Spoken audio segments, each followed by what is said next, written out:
Jeg synes at det har bare blitt verre. Ja, men de skulle bli jo bedre nå. Han tok imot og han dro hjem.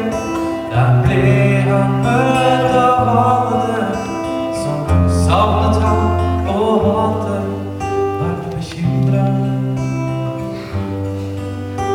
De stilte opp med kjempefest der yngste bror var hedersgjest, og gjøkalven var helt av første klasse.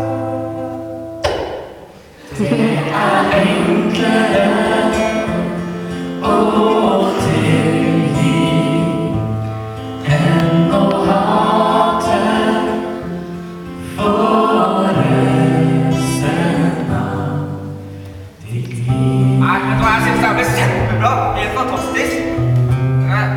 Men hva med storebror da? Storebror kan jo ikke være like fornøyd.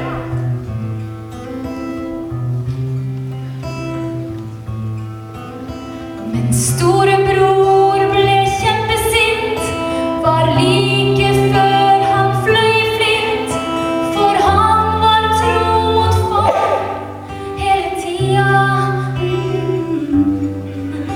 Men far sa, hør nå her, min sønn, i himmelen får du din lønn, men broren din var død og kom tilbake. Yeah.